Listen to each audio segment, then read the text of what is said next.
It was a night meant for celebration. The year was 1994. The air in the grand ballroom of the St. Regis Hotel crackled with energy. Champagne flowed like a river of gold. This was the pinnacle of success for tech mogul Robert Chen. His company, Chen Innovations, had just gone public. An IPO that made him, and many in that room, fabulously wealthy. It was, a dream realized, a testament to years of hard work. But amid the clinking glasses and triumphant speeches, a different story was about to unfold. A story not of success, but of silence. At the center of it all, or so it seemed, was Daniel Chen, Robert's only son, the heir apparent. At just 28, he was handsome, brilliant, and the company's chief technology officer. He had everything to live for, a future so bright it was almost blinding. He moved through the crowd with an easy grace, shaking hands, accepting congratulations. He was the picture of a young man on top of the world. But was that picture real? Or was it just a carefully constructed image about to shatter into a million pieces? No one in that glittering ballroom could have known. As the night wore on, the celebration reached its peak. The music swelled, the laughter grew louder. But then, a subtle shift, a quiet absence. Daniel Chen was there one moment, a vital part of the glittering scene, and then, he was not. He had simply vanished, slipped away from the biggest night of his family's life. He walked out of the light and into the shadows, and honestly, he was never seen again. It was a disappearance that would baffle everyone, leaving a void that could never be filled. Where did he go? It was the question that hung in the air long after the last guest had departed. The party ended, but the mystery was just beginning. The triumph of the IPO celebration was quickly overshadowed by a gnawing emptiness. The cheers and applause were replaced by the chilling sound of silence. A young man with the world at his feet had stepped off the edge of his own life. The search for Daniel Chen would begin, but it would lead not to answers but to a labyrinth of secrets, a puzzle with a missing piece at its very heart. To the outside world, Daniel Chen was the golden boy. He had it all: the brains, the looks, the pedigree. He had graduated top of his class from MIT. He was the architect of the very software that had propelled Chen Innovations to its incredible success. His father, Robert, saw him as the future of the company, a successor who would carry the family name to even greater heights. People who knew him described him as driven, focused, and intensely private. He was a man who lived inside his own head, a world of code and algorithms. But was there another side to Daniel, a side he kept hidden from everyone, even his own family? Friends would later recall that in the months leading up to the IPO, he seemed different, more withdrawn, distracted. He was often lost in thought, his gaze distant.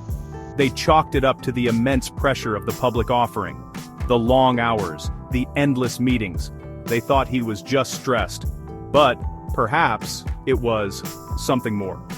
A deeper turmoil brewing beneath that calm, composed surface. A secret he was wrestling with, all alone. He was the company's technological genius, the one who could see the future. He designed systems that were years ahead of their time. He was respected, even feared for his intellect, but he wasn't a people person, not really. He preferred the clean logic of a computer to the messy emotions of human interaction. He had a small circle of colleagues, but few true friends. He kept people at a distance. It was as if he was building a wall around himself, brick by digital brick, a wall that no one, it turned out, could penetrate. So who was the real Daniel Chen? Was he the brilliant executive poised to inherit an empire? Or was he a troubled young man planning an escape from a life he never truly wanted? The investigation would peel back the layers of his life, one by one. And what it revealed was not the simple portrait of a successful son. It was a complex and contradictory image. A man living a double life. One in the bright lights of the corporate world, and another in the deep, dark shadows of the internet. The last time anyone officially saw Daniel Chen, he was standing near the edge of the ballroom. It was just after 10 p.m. A guest remembered him smiling, but his eyes seemed to be searching for something, or someone. He politely excused himself from a conversation. He said he needed some fresh air. He was seen walking towards the glass doors that led out to the hotel's sprawling terrace. The terrace overlooked the city lights, a glittering carpet stretching to the horizon. It was a place to escape the noise, to be alone with your thoughts. Out on that terrace, under the cold night sky, something happened. Something pivotal. A waiter, clearing tables, saw Daniel standing by the balustrade. He wasn't looking at the view. He was on his phone. A bulky, early-model cell phone. The waiter said he looked agitated. His voice was low, urgent. He was pacing back and forth. A man deep in a conversation that was clearly not a pleasant one. This was not the calm, collected executive from the party. This was a man in distress. A man on the edge. That phone call would become a central clue. A ghost in the investigation. Detective Sarah Morrison, the lead investigator on the case, would later discover the call was not made from Daniel's personal phone. It was made from a disposable burner phone, a phone bought for cash just 2 days earlier. The call lasted less than 2 minutes, and it was made to a number that was just as untraceable. Who was on the other end of that line? What was said in that hushed, urgent conversation? It was a question that would haunt the case forever. After the call ended, the waiter saw Daniel put the phone in his pocket. He took one last look back at the ballroom, at the life he was about to leave behind, and then he walked away.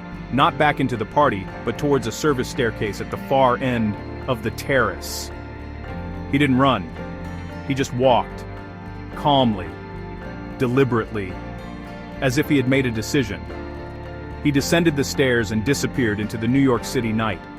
He left behind a half-empty glass of champagne, a billion-dollar company, and a family whose world was about to break.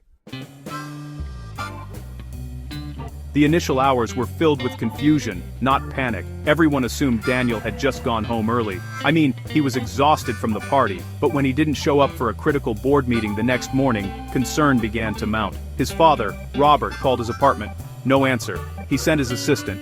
What she found was a scene frozen in time. The bed was perfectly made, untouched. His car was in the garage. His wallet, credit cards, and driver's license were all sitting on the dresser.